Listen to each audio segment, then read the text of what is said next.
नमस्कार, सारा education hub में आपका स्वागत है। तो चलिए आज की चर्चा शुरू करते हैं। हमारे पास आज कुछ ऐसी कहानियां हैं जो पहली नजर में बिल्कुल अलग लगती हैं। जी। समुद्र की गहराइयों में रहने वाला एक शांत जीव, गुजरात के जंगल में दशकों बाद लौटा एक बाघ, फिर सुप्रीम कोर्ट का एक बड़ा फैसला और राशन की दुकानों में इस्तेमाल हो रही आर्टिफिशियल इंटेलिजेंस। और हमारा काम है इन अलग अलग धागों को एक साथ बुनना। आज हम देखेंगे कि कैसे भारत के संरक्षण के प्रयास, विकास की जरूरतें और तकनीक का इस्तेमाल एक दूसरे से टकरा भी रहे हैं और एक दूसरे को रास्ता भी दिखा रहे हैं। हाँ, ये संतुलन बनाने की एक बहुत ही दिलचस्प और कह सकते हैं जटिल कहानी है। तो चलिए शुरू करते हैं एक ऐसे जीव से जिसके बारे में मैंने सुना तो है लेकिन ज्यादा जानता नहीं। इसे समुद्री गाय कहते हैं, डुगोंग। ये नाम सुनते ही मन में एक बहुत ही शांत और सौम्य जीव की तस्वीर बनती है।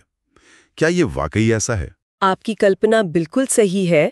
डुगोंग एक बहुत ही शांत, शाकाहारी, समुद्री स्तनपायी जीव है। ये करीब 10 फीट तक लंबा और 400 किलो से ज्यादा वजनी हो सकता है। अच्छा। और इसे समुद्री गाय कहने की सबसे बड़ी वजह है इसका आहार। ये पूरी तरह समुद्री घास पर निर्भर है। पूरी तरह से? और कुछ नहीं? जी बिल्कुल, और कुछ नहीं। और ये कोई छोटी मोटी डाइट नहीं है। एक वयस्क डुगोंग एक दिन में 30 से 40 किलो समुद्री घास खा जाता है। 40 किलो? जी, रोज। इसीलिए इसे समुद्र का किसान भी कहते हैं, क्योंकि ये घास के मैदानों को चरकर उन्हें स्वस्थ रखता है। अच्छा। ये आमतौर पर गर्म और उथले तटीय पानी में रहता है, जैसे कि भारत में कच्छ की खाड़ी, मन्नार की खाड़ी और अंडमान निकोबार द्वीप समूह। तो अगर ये इतना शांत और अपने काम से काम रखने वाला जीव है, तो इसके अस्तित्व पर खतरा क्यों है?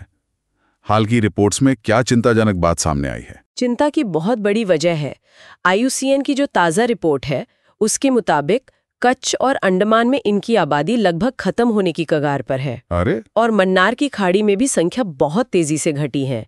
इनकी गिनती मुश्किल है, पर अनुमान है कि भारत में अब सिर्फ 250 से 450 डुगोंग ही बचे हैं। लेकिन वजह क्या है? क्या इनका शिकार हो रहा है? शिकार एक वजह है, लेकिन अब सबसे बड़ा खतरा कुछ और है। पहली और सबसे बड़ी चुनौती है इनके घर और भोजन का विनाश। हाँ। जिन समुद्री घास के मैदानों पर ये निर्भर हैं, वे बंदरगाह निर्माण, प्रदूषण और ड्रेजिंग समुद्री तल की सफाई की वजह से तबाह हो रहे हैं। तो सोचिए, अगर किसी के घर से उसका एकमात्र भोजन ही गायब हो जाए तो वो कैसे बचेगा? ये तो सीधे तौर पर विकास बनाम संरक्षण का मामला हो गया। हम बंदरगाह बना रहे हैं, उद्योग लगा रहे हैं और उसकी कीमत ये जीव चुका रहा है। बिल्कुल। इसके अलावा औद्योगिक और खेती से निकले कचरे में मौजूद भारी धातुएं जैसे सीसा और पारा, वो इनके शरीर में पाई गई हैं। और एक और बड़ी चुनौती इनकी अपनी बायोलॉजिकल बनावट है। इनकी प्रजनन दर बहुत धीमी है। एक मादा डुगोंग अपनी जिंदगी में हर 3 से 5 साल में सिर्फ एक बच्चे को जन्म देती है। सिर्फ एक बच्चा? हाँ। हर 3 से 5 साल में? तब तो आबादी का दोबारा बढ़ना लगभग नामुमकिन सा लगता है। बहुत बहुत मुश्किल। इसीलिए संरक्षण के प्रयास इतने जरूरी हो जाते हैं। अच्छी बात यह है कि कुछ ठोस कदम उठाए जा रहे हैं। जैसे? तमिलनाडु सरकार ने 2022 में पाक खाड़ी में 448 वर्ग किलोमीटर का भारत का पहला डुगोंग संरक्षण रिजर्व बनाया है। अच्छा। इसका मकसद ही समुद्री घास के मैदानों को बचाना और मछली पकड़ने के उन तरीकों पर रोक लगाना है जिनसे डुगोंग को नुकसान होता है। लेकिन एक सवाल जो शायद कई लोगों के मन में आएगा, अगर एक प्रजाति डुगोंग विलुप्त हो भी जाती है तो हमारे इकोसिस्टम पर इसका क्या असर पड़ेगा? ये सवाल बहुत जरूरी है। डुगोंग सिर्फ एक प्रजाति नहीं है, ये एक इकोसिस्टम इंजीनियर है। Ecosystem engineer? जी। इसके न होने से समुद्री घास के मैदान खत्म होने लगेंगे। ये मैदान कार्बन सोखने वाले सबसे बड़े प्राकृतिक स्रोतों में से हैं, यानी ये जलवायु परिवर्तन से लड़ने में मदद करते हैं। ये अनगिनत मछलियों और समुद्री जीवों का घर है। एक अनुमान कहता है कि जिन मैदानों में डुगोंग रहते हैं, वहां मछली उत्पादन से हर साल कम से कम 2 करोड़ रुपए की अतिरिक्त आमदनी होती है। ओह, तो डुगोंग को बचाना सिर्फ एक जानवर को बचाना नहीं है? नहीं, बिल्कुल नहीं।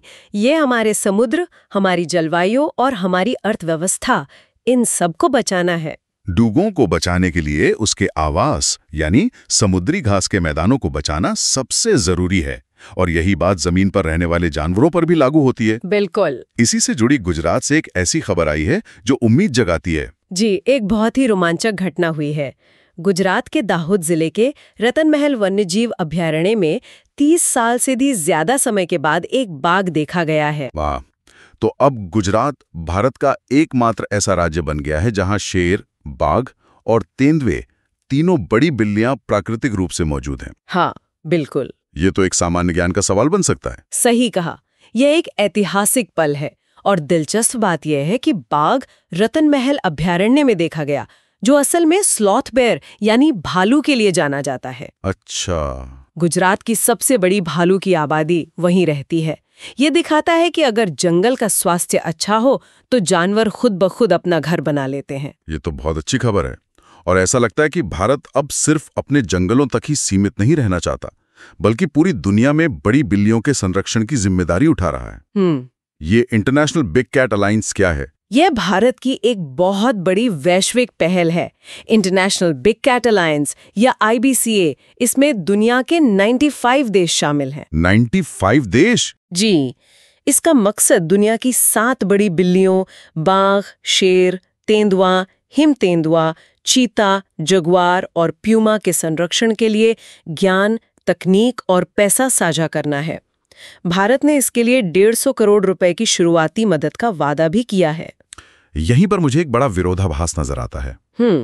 एक तरफ हम बड़ी बिल्लियों को बचाने के लिए अंतर्राष्ट्रीय गठबंधन बना रहे हैं, जिसका सीधा मतलब है कि हम उनके घरों यानी जंगलों को बचाने की बात कर रहे हैं। और दूसरी तरफ हमारे पास सुप्रीम कोर्ट का एक हालिया फैसला है, जो कहता है कि कंपनियां बिना पर्यावरण मंजूरी के प्रोजेक्ट शुरू कर सकती हैं और बाद में मंजूरी ले सकती हैं। ये दोनों बातें एक साथ कैसे चल सकती हैं? आपने बिल्कुल सही और सबसे मुश्किल सवाल उठाया है। ये एक्स पोस्ट फैक्टो क्लियरेंस का मामला है। एक्स पोस्ट फैक्टो, जिसका सीधा मतलब है काम होने के बाद मंजूरी लेना। नियम यह है कि कोई भी प्रोजेक्ट शुरू करने से पहले पर्यावरण मंजूरी लेनी होती है। बिल्कुल। 2025 में ही सुप्रीम कोर्ट ने वन शक्ति नाम के एक ऐतिहासिक फैसले में इस काम के बाद मंजूरी की प्रथा को पूरी तरह अवैध बताते हुए इस पर रोक लगा दी थी। तो फिर अब अचानक ऐसा क्या हुआ कि कोर्ट को अपना ही फैसला पलटना पड़ा? हाल ही में 2.1 के बहुमत से कोर्ट ने उस पूरी रोक को हटा दिया है। कोर्ट का तर्क था कि उस रोक के विनाशकारी नतीजे हो सकते थे। विनाशकारी? किस तरह से? हजारों करोड़ का सार्वजनिक निवेश, जिसमें सड़कें, बंदरगाह और कई जरूरी प्रोजेक्ट शामिल हैं, वो खतरे में पड़ सकता था। कोर्ट ने यह भी माना कि पिछला फैसला देते समय कुछ पुराने न्यायिक उदाहरणों को नजरअंदाज किया गया था।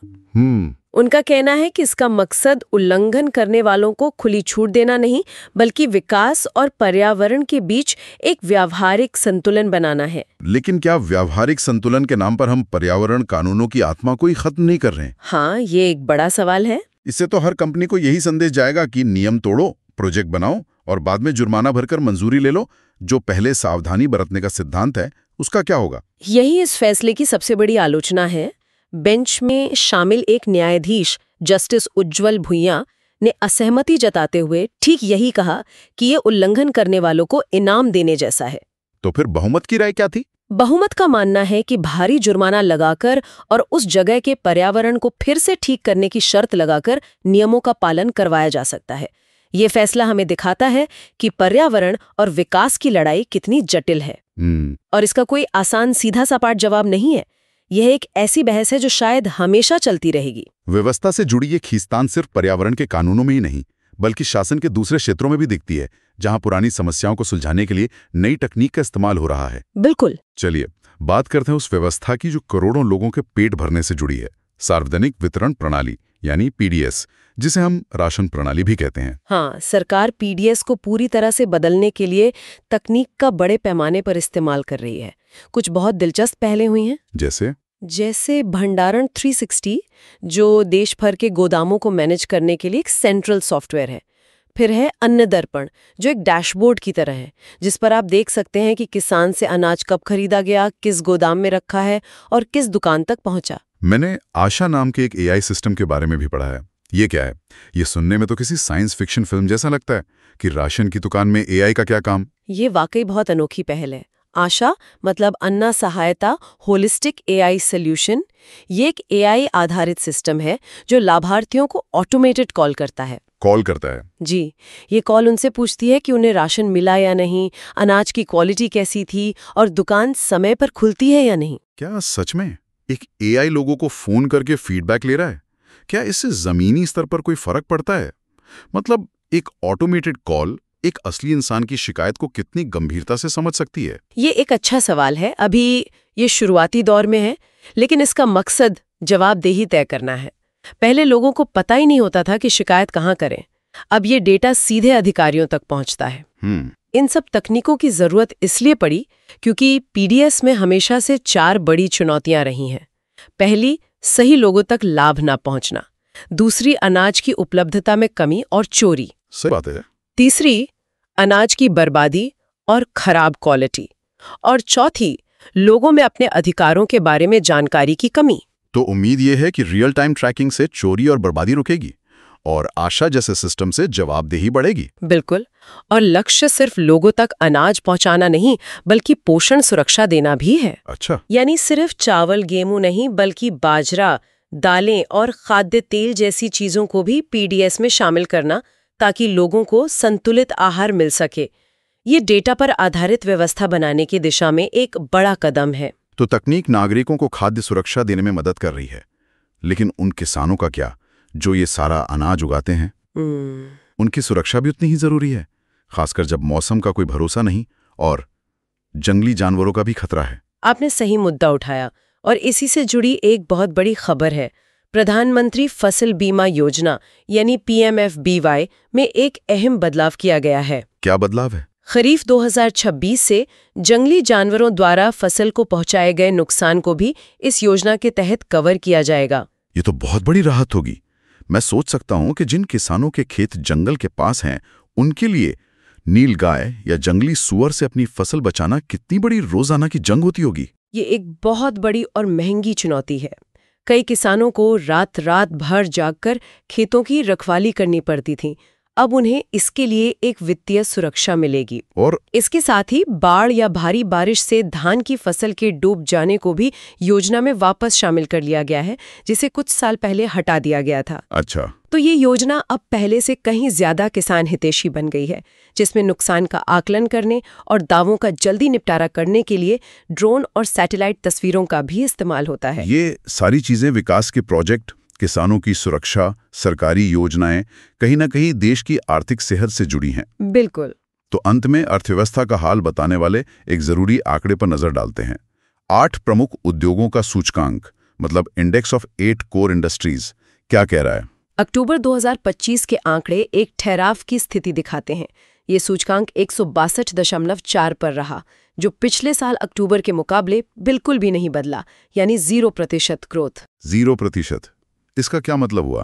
कौन से हैं ये 8 उद्योग? इसमें कोयला, कच्चा तेल, स्टील, सीमेंट, बिजली जैसे 8 सबसे बुनियादी औद्योगिक क्षेत्र आते हैं। देश के कुल औद्योगिक उत्पादन में इनका वजन 40% से भी ज्यादा है। तो अगर इनमें ग्रोथ नहीं हो रही, तो ये एक चिंता का संकेत हो सकता है। और क्या हम इसे उस सुप्रीम कोर्ट के फैसले से जोड़कर देख सकते हैं जिसकी हमने पहले बात की थी? कैसे? जब सीमेंट और स्टील जैसे क्षेत्रों में ग्रोथ रुकी हुई हो, तो क्या सरकार और उद्योगों पर यह दबाव नहीं बढ़ता कि विकास परियोजनाओं को तेजी से मंजूरी दी जाए? ये एक बहुत ही सटीक कनेक्शन है। जब अर्थव्यवस्था में सुस्ती के संकेत मिलते हैं, तो विकास की रफ्तार बढ़ाने का दबाव बहुत ज्यादा होता है। ऐसे में जब हम सुप्रीम कोर्ट के फैसले पर बहस करते हैं, तो हमें इस आर्थिक हकीकत को भी ध्यान में रखना होता है।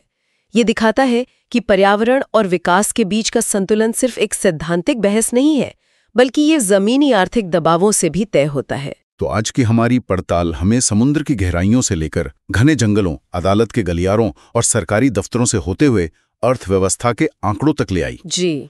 और हर जगह हमें एक ही कहानी मिली, संतुलन की तलाश। डुगोंग का भविष्य हमारे विकास के मॉडल से जुड़ा है, तो बाघ की वापसी संरक्षण की उम्मीद जगाती है। और सुप्रीम कोर्ट का फैसला उस मुश्किल रस्सी पर चलने जैसा है, जहां एक तरफ विकास की खाई है और दूसरी तरफ पर्यावरण की। सही। वहीं तकनीक शासन को पारदर्शी बनाने और किसानों को सुरक्षा देने का एक जरिया बन रही है। हर कहानी में एक ही केंद्रीय सवाल है, सही संतुलन कहाँ और कैसे मिलेगा? बिल्कुल। और इसी के साथ हम श्रोताओं के लिए एक सवाल छोड़ जाते हैं। आज हमने संरक्षण के 2 मॉडल देखे, एक इंटरनेशनल बिग कैट अलायंस जैसी बड़ी वैश्विक टॉप डाउन पहल, और दूसरा डुगोंग रिजर्व जैसे स्थानीय प्रयास जहां स्थानीय समुदायों को साथ लिया जा रहा है। जी। तो सोचने वाली बात यह है कि हमारे अपने आसपास जो पर्यावरण से जुड़े मुद्दे हैं, चाहे वो सूखती हुई नदी हो या कटते हुए पेड़, उन्हें बचाने के लिए कौन सा तरीका ज्यादा कारगर हो सकता है? बड़ी सरकारी योजनाएं और अंतर्राष्ट्रीय संधियां, या फिर स्थानीय स्तर पर एकजुट और सशक्त समुदाय? शायद जवाब दोनों के बीच में कहीं है। अगर आज की चर्चा आपको पसंद आई हो तो वीडियो को लाइक, शेयर और चैनल को सब्सक्राइब करना ना भूलें। शुक्रिया।